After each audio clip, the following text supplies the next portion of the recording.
রমজান মাসে দিবালোকে প্রকাশ্যে পানাহার করা যাবে না, ধূমপান বিড়ি সিগারেট পান করা যাবে না। কথাটা কি ভালো বলছে না খারাপ বলছে?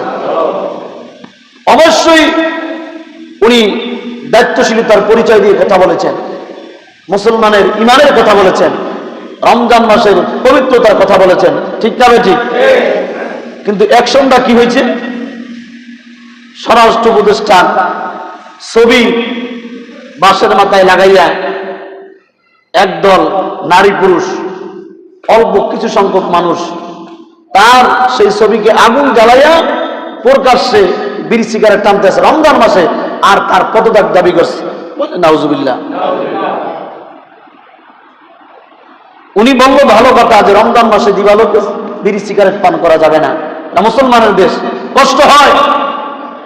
রমজান মাস তো দূরের কথা, রমজান মাস ছাড়াও যে ব্যক্তি বিড়ি সিগারেট পান করে না, খায় না, তিনি গন্ধ সহ্য করতে পারে না, ঠিক না ভাই? ঠিক। এই কথা বলার কারণে বেটার ছবি আগুনে পোড়াইয়া প্রকাশ্যে রমজান মাসে শাহবাগে বিড়ি সিগারেট টানতেছে, সাংবাদিক দেখতেছে, প্রচার করতেছে, পুলিশ পাহারা দিতেছে। তা আমাকে বলেন, এটা কি মুসলমান দেশ হইল কিভাবে? এরা সাহস পায় কিভাবে?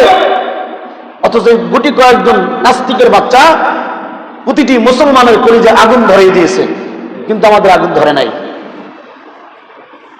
তারা আগুন ধরাইছে ঠিকই, কিন্তু আপনার আমার কলিজে আগুন ধরে নাই। যদি ধরত ওখানে ওরা ফিনিশ হয়ে যাওয়ার কথা। এত বড় সাহস! 90% মুসলমানের দেশে দিবালোকে তুমি ধূমপান করবা, এটা মুসলমানে নেবে, মুসলমান মেনে নেবে, এটা পশ্চিম কালে হতে পারে না। এই কথা যদি আমি বলি, বুঝুন আপনার দরকার কি? অথচ দরকার ছিল প্রত্যেকটা মুসলমান তার জায়গা থেকে প্রতিবাদের ঝড় তোলা, ঠিক না ঠিক?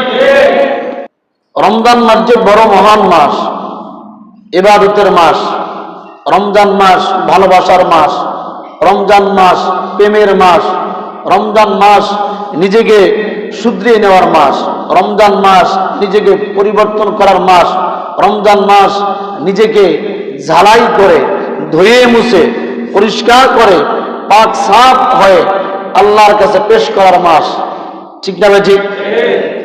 এটা যদি আপনি আমি বুঝতাম, তাহলে পরিবর্তন হতো। কিন্তু পরিবর্তন কোনো হয়েছে কি? আপনাদের কি মনে হয় রমজান মাসে মুসলমান দেশে কোনো পরিবর্তন হয়েছে?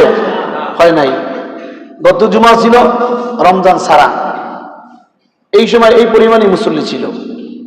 আজকে রমজান মাসের প্রথম জুমা, এই পরিমাণে মুসল্লি, বাড়াও নাই কমাও নাই।